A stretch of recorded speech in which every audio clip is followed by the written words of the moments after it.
I'm joined today by Coach William Payne, the head coach at Miami University, Hamilton in Ohio. First of all, Coach, thanks very much for being here. You're very welcome. My honor, really. I'm glad that you asked me to do this. And so I want to ask you the same questions I'm asking all of the white head coaches I'm visiting with. The first one is you've done a little research trying to find out how many of the black kids you've coached have been either non-violently harassed or non-lethally brutalized by the police. And I'd love it if you wouldn't mind reporting what you discovered. Absolutely. So when you reached out and asked me to go back about 3 years, what I decided to do was I decided to make it a 5-year window because I wasn't coaching for 2 of those years. So I went back my last 3 years of active collegiate coaching. And so I was able to have a lot of good relationships, apparently, because I was able to get 67 players to respond total.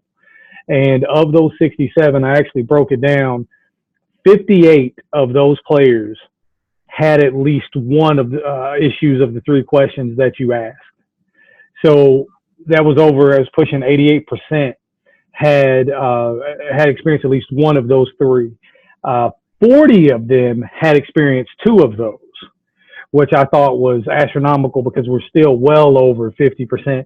And then 23 had responded that they had experienced all 3 of those questions that you asked. Wow. So, wow. Yep. So nearly half had experienced all 3. And what's really fascinating is of those 67 players that I reached out to, only 11 are no longer in college. So we're not talking about some older players who maybe have been out of college for a while that have a little more life experience. A good portion of these are either freshman or sophomore in college right now. You're talking about this stuff happened when they were either high school kids or college kids. Yes. Or very early in college. Yeah. Absolutely, yes. That's it's horrifying. It's also unfortunately not surprising. My follow-up question, Coach, is 87%, 88%. Do you consider that to constitute an isolated incident, or do you think it's a pervasive problem? I think that is a massive issue. To consider 88% isolated, I think the number of players who hadn't experienced one was more isolated. So no, we're pushing upwards of nearly 90%.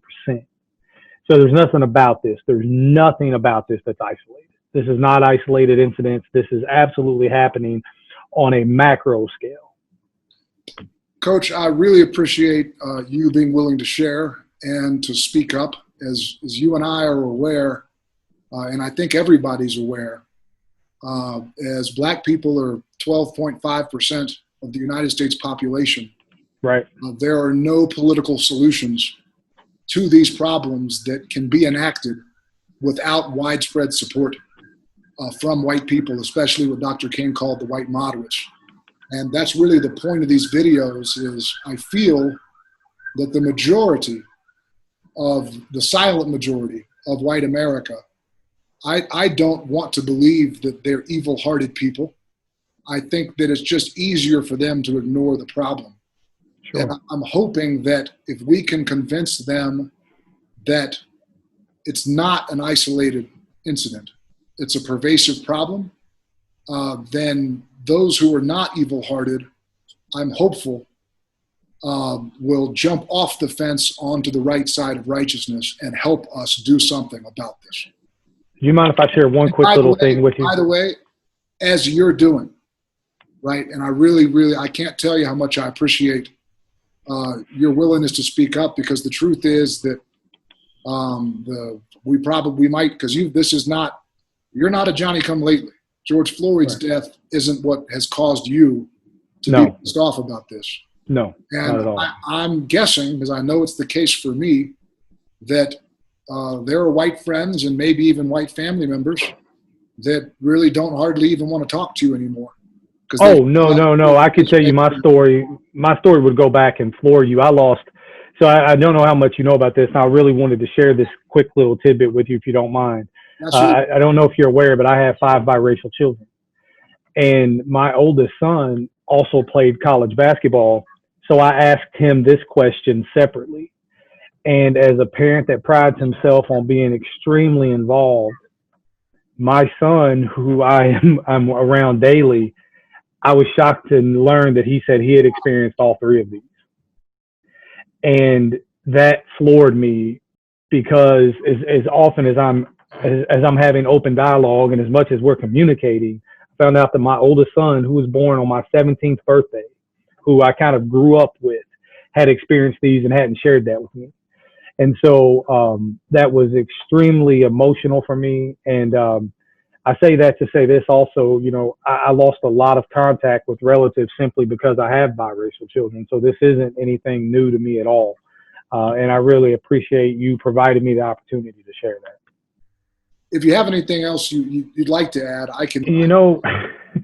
It's I come from such an interesting background, because when you hear this, you're going to laugh out of just sheer amazement. So there's such a my family, my two families are juxtaposed at this really just crossroads of racial divide, because my maternal grandfather was involved in the Pulaski County, Tennessee KKK movement. My paternal grandfather marched and was active in Schlick in Atlanta with Martin Luther King, and marched with Fred Shuttlesworth, and did some of these things. And so my 2 sides of the family are that opposite.